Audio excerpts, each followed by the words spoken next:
நேயர்கள் அனைவருக்கும் வணக்கம். சக்தி ஜோதிடம் வழியாக உங்களை சந்திப்பது உங்கள் வழிகாட்டி ஜோதிடர் கண்ணன். கைரேகை கருத்துக்களை மிக எளிமையாக உங்கள் கையை பார்த்தவுடன் புரியும்படி கற்றுக் கொடுத்து கொண்டு வருகிறோம். பாருங்கள், பார்த்து பயன்பெறுங்கள். புதுசாக நம்ம சேனலை பார்க்குறவங்க சப்ஸ்கிரைப் பண்ணிங்க, உங்கள் ஃப்ரெண்டுகளுக்கும் ஷேர் பண்ணி பயன்பெறுங்கள் என்று கூறி இன்றைய தலைப்பு என்னவென்றால் கையும் ரேகையும் கேள்வியும் பதிலும். கையும் ரேகையும் கேள்வியும் பதிலும். இன்னைக்கு வேலை, திருமணம், இது ரெண்டை பற்றி பார்க்க போகிறோம். வேலை எப்போ கிடைக்கும் சார் எனக்கு, திருமணம் எப்போ நடக்கும், அதுலேயே நிறைய விஷயம் இருக்குது. 1000 கேள்விகள், வேலையிலேயே 1000 கேள்வி கேட்கலாம், திருமணத்திலேயே 1000 கேள்வி கேட்கலாம். இப்போ இது ரெண்டை பற்றியும் ஓரளவு பார்த்தோன்னே நச்சுன்னு புரிஞ்சுக்கிற மாதிரி, ஈஸியாக உங்கள் கையை பார்த்தோன்னே புரிஞ்சுக்கிற மாதிரி நம்ம சொல்லித்தர போகிறோம். வேலைங்கிறது முக்கியமாக எல்லாருக்குமே ரொம்ப அர்ஜென்ட்டாக, நிறைய பேர் வேலை இல்லாமல் இருக்கிறாங்க, நிறைய பேர் திருமணம் ஆகாமல் இருக்காங்க. அதனால் இந்த சர்ச்சைக்குரிய இது முதல்ல வேலை, அதுக்கப்புறம் திருமணம், இது ரெண்டு தான் முக்கியம். இது எப்போ கிடைக்கும்? எனக்கு ஒரு நபர் கேட்குறார், கையை பார்த்தோன்னே எனக்கு சார் வேலை எப்போ சார் கிடைக்கும் அப்படின்னு ஒரு கேள்வி கேட்குறாருன்னு வச்சுங்க. ஈஸியான ஒரு பதில். அதில் நிறைய விஷயம் இருக்குது, 1000 கேள்விகள் இருக்குது நம்ம கையை கண்டு. அதில் முதல் கேள்வி, வேலை எனக்கு எப்போ கிடைக்கும்? விதி ரேகையை பார்க்கணும். சனிமேட்டுக்கு இந்த நீளமாக இருக்கலையா பாம்புகள், அதுக்கு கீழே இருக்கிறது சனிமேடு. அந்த சனிமேட்டுக்கு வரக்கூடிய ரேகை விதி ரேகை.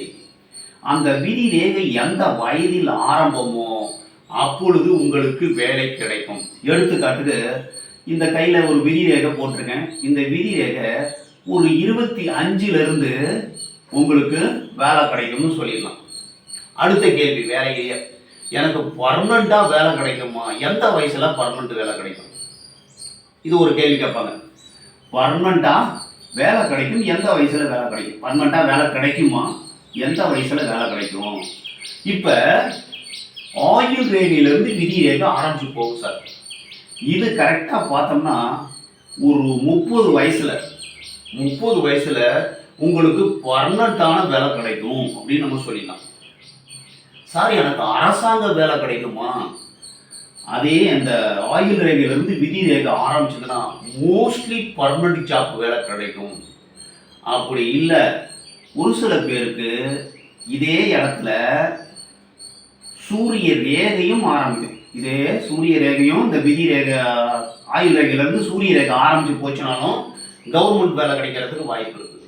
ஒரு டேப்லெட் நிறைய விஷயத்தை கண்ட்ரோல் பண்ணும் அப்படிங்கிற மாதிரி, ஒரு மருந்து நிறைய வைத்தியத்துக்கு உதவுகிறது அப்படிங்கிற மாதிரி. இப்போ நம்ம ஒரு கைரேகையை வச்சு நிறைய பலன்கள் இருக்கும், ஆயிரக்கணக்கான பலன்கள் இருக்குது.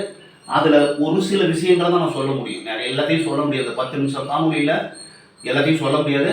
வேலை கிடைக்கணும்னா விதி ரேகையை பார்க்கணும். சனி வீட்டுக்கு வரக்கூடிய ரேகை விதி ரேகை.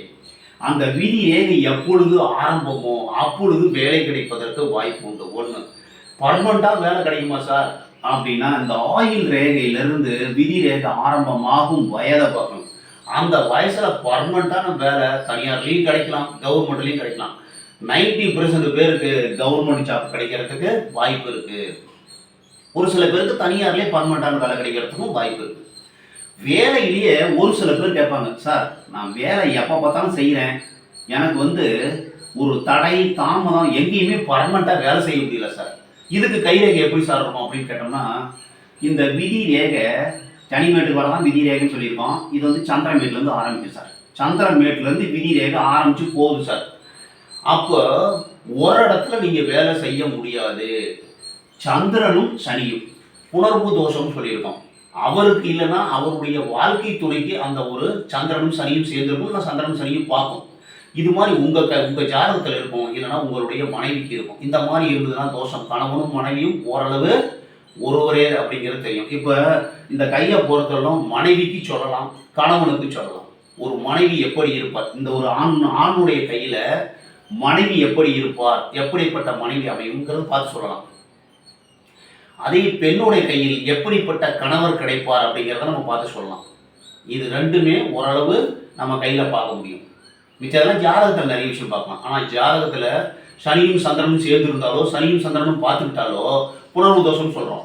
அந்த புணர்வு தோஷம் இந்த கையில் எப்படி சார் தெரியும்னா, உங்களுக்கோ உங்கள் வீட்டுக்கார அம்மாவுக்கோ அந்த ஜாதகத்தில் சனியும் சந்திரனும் சேர்ந்து புனர்வு தோஷமா இருந்ததுன்னா இந்த கையில் யாருக்காவது ஒருத்தருக்கு இந்த விதி ரேகை சந்திரமேட்லேருந்து ஆரம்பிச்சு போயிடும் சார். சந்திரமேட்லேருந்து விதி ரேகை ஆரம்பிச்சு போயிருந்ததுன்னா உங்களுக்கு ஒரு இடத்துல வேலை செய்ய முடியாது. புனர்வு தோஷம் தடை தாமதம் பிரச்சனை வந்துக்கிட்டே இருக்கும் 30 வயசு வரைக்கும். அதே மாதிரி நம்ம கையை பொறுத்தவரைக்கும் சந்திரமேட்லேருந்து சனிமேட்டுக்கு ரேகை போகுது சார். அப்போ 30 வயசு வரைக்கும் ஒரு இடத்துல வேலை செய்ய முடியாது. ஒன்று உங்களுக்கு பிடிக்காது வந்துடுவீங்க, அந்த இடத்துல எனக்கு வேலை போவானா சரியா இல்லை அப்படின்ட்டு அவங்க மனசு ஒத்துக்காது.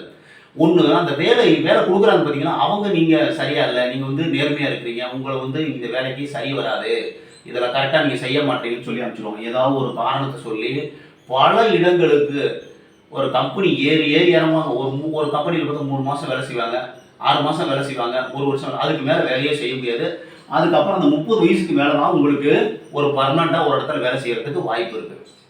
வேலையிலேயே பர்மனெண்ட்டாக வேலைன்னா ஆயில் ரேகையிலேருந்து வரணும், இல்லைன்னா பாதியிலேருந்து வரணும். கீழேருந்து விதி ரேகை ஒரு சில பேருக்கு ஆரம்பிச்சிருக்கோம்.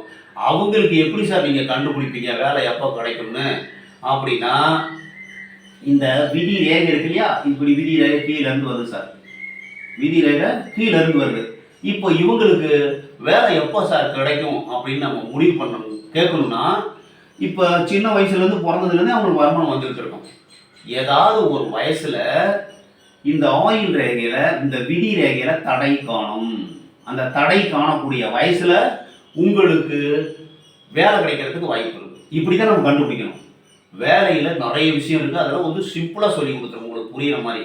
ஆயில் ரேகையிலேருந்து விதி ரேகை ஆரம்பிச்சதுன்னா உங்களுக்கு பர்மனெண்ட்டாக அந்த வயசில் உத்தியோகம் கிடைக்கும். சந்திரமேட்லேருந்து விதி ரேகை ஆரம்பிச்சது அப்படின்னா உங்களுக்கு 30 வயசுக்கு மேலே தான் வேலை பர்மனெண்ட் ஆகும். அது வரைக்கும் வந்து வேலையில் கொஞ்சம் அடிக்கடி மாற்றம் ஏற்படுவதற்கு வாய்ப்பு உண்டு. சரிங்களா? இப்படி தான் வேலையை தெரிஞ்சுக்கணும். அதுக்கு அடுத்தது நம்ம திருமணத்துக்கு வந்துடுவோம். திருமணம் எப்போ நடக்கும்னா, நம்ம வந்து இந்த மன்மத மேடு இருக்கு இல்லையா, அந்த புதன் மேட்டு சைடில் மன்மத மேடுன்னு சொல்லுவோம். இந்த மன்மத மேட்டில் எப்போ சார் கோடு வரும், நீளமாக ஒரு கோடு வரலாம். இப்போ இந்த வயது வந்து 30 to 35 வயசில் உங்களுக்கு திருமணம் நடக்கும். திருமணம்னாவே இந்த மன்மத மேட்டுக்கு வந்துடும். இதில் வர நீளமாக வர ரேகை தான் தார ரேகை.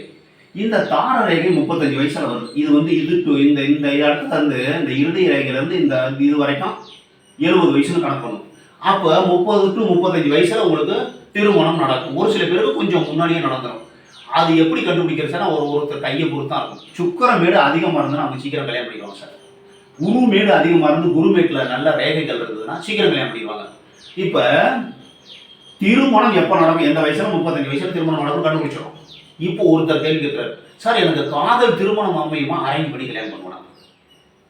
காதல் திருமணம் அமையணும்னா உங்களுக்கு ஒரு பாயிண்ட் தான். இப்போ இந்த சந்திரமேட்லேருந்து விதி ரேகை ஆரம்பிச்சு போகுதுன்னு வச்சுங்க, காதல் திருமணம் 90% நடக்கிறதுக்கு வாய்ப்பு இருக்குது. சந்திரமேட்லேருந்து விதி ரேகை ஆரம்பிச்சு போச்சுன்னா காதல் திருமணம் நடப்பதற்கு வாய்ப்பு உண்டு. மனைவியால் வருமானம் வரதுக்கு வாய்ப்பு உண்டு. கணவனுக்கும் மனைவி, ஆணுக்கும் பெண்ணுக்கும் ஒரே ஃபார்முலா தான். காதல் திருமணம், காதலிச்சு திருமணம் செய்வதற்கு வாய்ப்பு உண்டு அப்படின்னு நம்ம சொல்லிடலாம். சரிங்களா? அப்போ இந்த திருமணம் ஒரு சில பேருக்கு வந்து காதலுக்கு லவ் பண்ணி ஃபெயிலியர் ஆயிடுச்சு சார். எப்படி சார் இந்த ஃபெயிலியர் எப்படி சார் கண்டுபிடிக்கிறது? லவ் பண்ணுறாங்க, அது ஃபெயிலியர் ஆகி அதுக்கப்புறம் திரும்ப கல்யாணம் பண்ணுறாங்க. அப்போது இந்த மன்மத மேடு இருக்கு இல்லையா, மன்மத மேட்டில் சின்ன ரேகை இருக்கும். அது எத்தனை வயசுன்னு பார்க்கணும்? ஒரு 20 to 23 வயசில் சின்ன ரேகை இருக்குது. அப்போதைக்கு உங்களுக்கு காதலிச்சு ஃபெயிலியர் ஆகிறதுக்கு வாய்ப்பு இருக்குது. இந்த சந்திரமேட்லேருந்து விதி ரேகை போயிருக்கும், காதலிச்சு ஃபெயிலியர் ஆகி அதுக்கப்புறம் திருமணம் நடந்திருக்கும். சரிங்களா? முதல்ல நிறைவேறாத திருமணம். இப்போ விதி ரேகை நேராக போயிருக்குன்னா நிறைவேறாத திருமணம் வரைக்கும் போயிட்டு நின்று போயிருக்கோம், அது வந்து நிறைவேறாத திருமணம். சந்திரமேட்லேருந்து விதி ரேகை போயிடுச்சுன்னா காதலிச்சு தோல்வி அடைவதற்கு வாய்ப்பு உண்டு. இன்னும் தோல்வியை கண்டுபிடிக்கணும்னா இந்த புத்தி ரேகை இருக்கு இல்லையா, புத்தி ரேகையில் இந்த இடத்துல கரெக்டாக ஒரு 20 to 25 வயசுக்குள்ளார ஒரு தீவு இருக்கும், இல்லைன்னா இந்த இடத்துல விடுபட்டு இருக்கும். அப்போ அவர்களுக்கு காதல் தோல்வி ஏற்பட்டிருக்குது அப்படின்னு கண்டுபிடிச்சிடலாம். மனசு பாதிக்கப்படும், மனநோய் வரும். அந்த வயசுல ரொம்ப அஃபேரா இருக்கிறவங்க, ரொம்ப காதலிச்சு இருக்கிறவங்களுக்கு இந்த மாதிரி காதல் திருமணம், அதை காதலிச்சு அதில் ஃபெயிலியர் ஆகி மனசு கஷ்டமா இருக்கும். ஒரு சில பேருக்கு இந்த புத்தி ரேகை இப்படி வரும் சார், இந்த புத்தி ரேகை இப்படி இருக்கும். இப்படி இருந்தாலும் அது மனநோயை உண்டு பண்ணும். அந்த வயசை பார்க்கணும், எந்த வயசுலன்னு பார்க்கணும். அந்த திருமணம் காதலிச்சு ஃபெயிலியர் ஆகி மனநோய் வருவதற்கு வாய்ப்பு உண்டு. அதுக்கப்புறம் காதலிச்சு திருமணம் பண்ணியிருப்பாங்க அப்படின்னு நம்ம சொல்லலாம். இது திருமணத்திலே நிறைய விஷயங்கள் இருக்கு. இதில் சிம்பிளாக உங்களுக்கு தெரிஞ்சுக்கிட்டு தான் சொல்றேன். காதல் திருமணம்னா ஒன்று சந்திரமேட்லேருந்து விதி ரேகை போயிருக்கணும், இல்லை இந்த சுக்கிரமேட் இருக்கு இல்லையா, சுக்கிரமேட்டில் நிறைய செல்வாக்கு ரேகைகள் இருந்தாலும் காதல் திருமணம் நடைபெறுவதற்கு வாய்ப்பு உண்டு.